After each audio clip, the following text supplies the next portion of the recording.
Now let us look at a sample question on momentum. I'm never going to ask you this many questions on the same scenario, but I'm going to be modeling this so that you can see how we can use the formulas. How can we use momentum in solving exercises? So let's take a look at this. A delivery robot moves across the school courtyard carrying different boxes. The robot has a mass of 40 kilograms. So automatically we're going to keep track of this. And it is moving at a speed of 2.5 meters per second. So we're going to keep track of that as well. Calculate the momentum of the robot. Well, this is a simple question.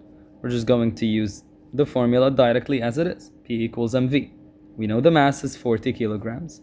We know the velocity is 2.5. This means that the momentum is going to be 100. And remember what the unit is. It's going to be kilograms meters per second. Part 2 continues. The robot picks up an extra box, increasing its total mass to 55 kilograms, while keeping the same speed of 2.5 meters per second. Calculate the new momentum. So because now we have multiple momenta, and yes, that is the plural, we're going to call this momentum 1. So here in question 2, we're going to calculate momentum 2. And we're going to use the same formula. Now, given that the mass increased to 55, we're going to use this number instead. And they're telling us it's the same speed. So we're going to multiply that by 2.5. When we plug in these numbers on the calculator, we're going to get 137.5 kilograms meters per second. Now number 3, compare your answers from 1 and 2. Explain how increasing mass affected the momentum. So knowing this, we realize that P2 is definitely larger than P1. So how does increasing the mass affected the volume? So increasing the mass increased the momentum. And that makes sense based on what we have discussed in the previous video. After delivering the box, the robot becomes lighter again. The mass goes back to 40 kilograms, but now speeds up to 4 meters per second. Calculate the new momentum. So let's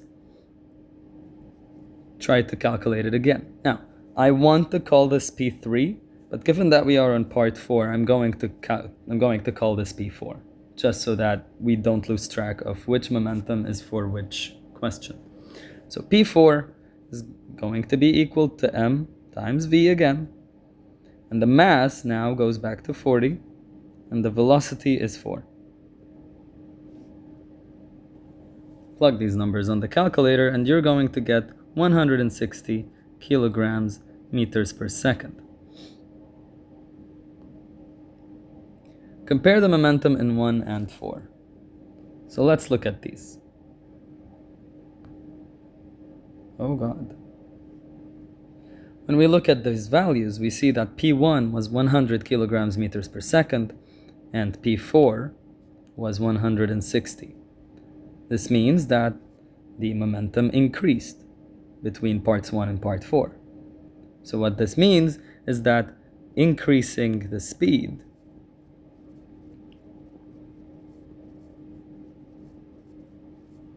increased the momentum. Next, part 6. A second robot has a mass of 25 kilograms and must have the same momentum as the robot in question 4. So we need to look at question 4 again and record its momentum. So P4 was 160 kilograms meters per second. Calculate the speed that this second robot must have. So we need the same momentum, but the second robot has 25 kilograms as its own mass. So what must its velocity be? So we look at the original formula, P equals mv. We need to manipulate this formula so that we have the velocity isolated. And to do so, we're going to pick up the mass and take it to the other side, making it a denominator. So this makes the formula effectively V equals P over M. Now, given that we are in part 6, I want to make sure that we are calling this velocity V6. So, now that we know our numbers, 160 over the mass, which is 25, we get that the velocity is 6.4 meters per second. This is the velocity needed for the second robot to have the same momentum. A third robot has a momentum of 160 kilograms meters per second and a mass of 32. Calculate its velocity. So we look at the formula again, P equals mv. We want the velocity. So we are going to isolate the velocity by picking up the mass and taking it to the other side. And we're going to get P over m equals v. So P is 160, the mass is 32, and we're going to get 5 meters per second. Finally, or not finally, but two robots, X and Y, move in opposite directions along a straight path. Robot X has a mass of 20 kilograms and moves at plus 3 meters per second. Robot Y has a mass of 20 kilograms and moves at negative 3 meters per second. Calculate the momentum of each robot and explain the meaning of the positive and negative signs. Now, I did not go this in my previous video, but we can definitely make sense of these positive and negative signs.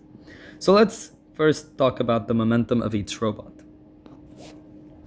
P of X is equal to mv, and the mass of X is 20 kilograms multiplied by the velocity, which is positive 3. This gives us 60 kilograms meters per second. Py is also equals to mv. Py has a mass of 20, but it moves at a negative 3 velocity, or negative 3 meters per second.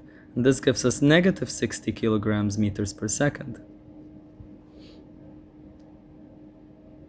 So what does it mean for robot X to have a positive 60 momentum, whereas robot Y will have a negative 60 momentum? It simply means that if robot X is moving forwards, then robot Y is moving backwards.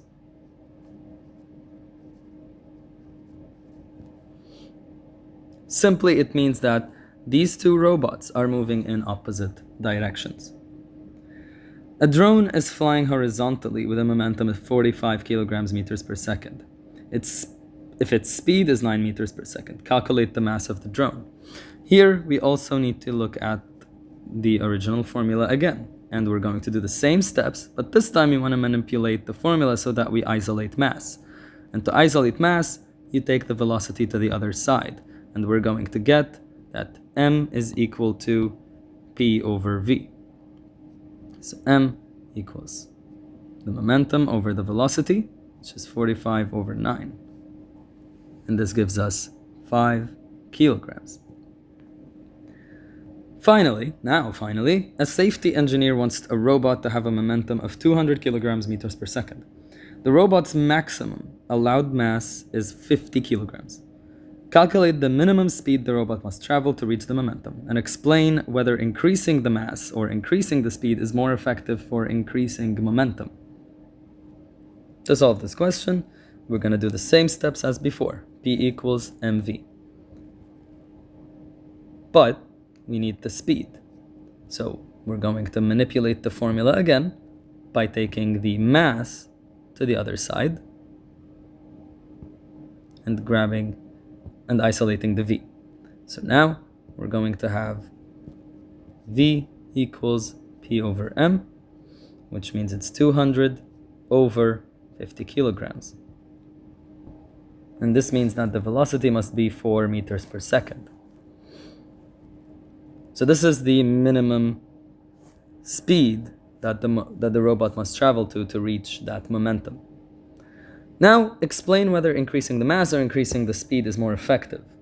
Well, given that the robot's maximum allowed mass is 50 kilograms, we're going to have to say that to increase the momentum,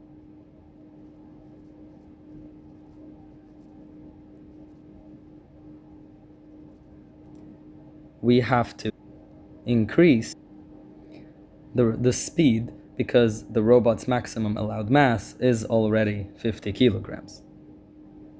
And that is all for this video.